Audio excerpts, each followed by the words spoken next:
Bonjour à toutes, bonjour à tous, bienvenue pour cette nouvelle vidéo. Aujourd'hui je vais vous parler d'une série intitulée Elix. Mais tout d'abord je tiens à faire une précision sur les spoils. Je ne vais pas dévoiler d'éléments scénaristiques importants dans ces vidéos. Voilà, tout ce dont je vais parler vous sera expliqué dans les premières minutes du film ou dans les premiers épisodes des séries. Donc voilà, ce ne sera en aucun cas de gros spoils. Ce n'est pas comme si je vous disais que dans la saison 5 de Game of Thrones, à la fin,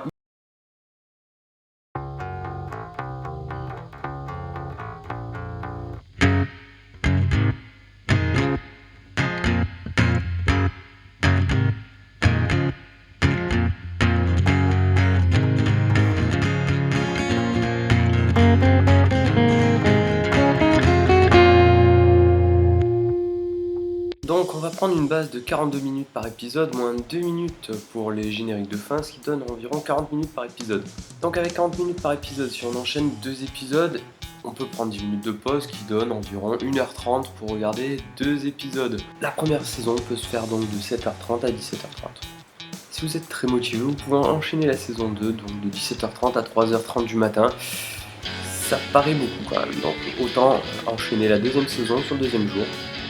Je vais maintenant vous parler de l'histoire. Donc c'est une base de recherche en Antarctique qui subit une infection. De quel ordre, je ne vous le dirai pas. Le CDC, donc, qui est un organisme de contrôle des maladies contagieuses, est appelé pour enquêter. Le docteur Alan Farragut et toute son équipe va donc aller sur place pour essayer de comprendre d'où vient l'infection et essayer de l'endiguer. Bien entendu, tout ne va pas se passer comme prévu et des problèmes vont survenir à chaque fin d'épisode. L'intéressant donc avec cette histoire, c'est que au tout début on imagine une infection de type zombie et les images proposées effectivement nous laissent penser que c'est vraiment le cas. Mais non, à chaque fin d'épisode on en apprend un peu plus sur l'organisation qui a créé le virus et dans quel but.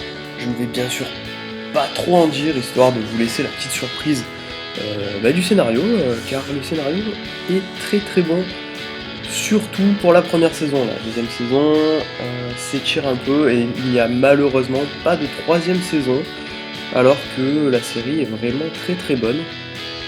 C'est dommage. Alors pourquoi cette série?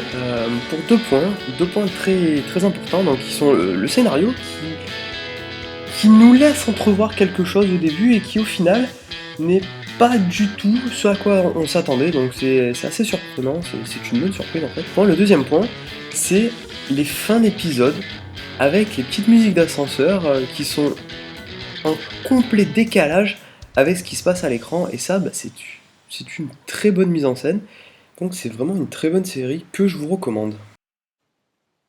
Donc voilà, petite vidéo, j'avais envie de pas trop en dire, histoire que vous puissiez découvrir l'histoire par vous-même. Si le film de la semaine dernière vous a plu, essayez de le partager et laissez un petit commentaire. Allez, ciao.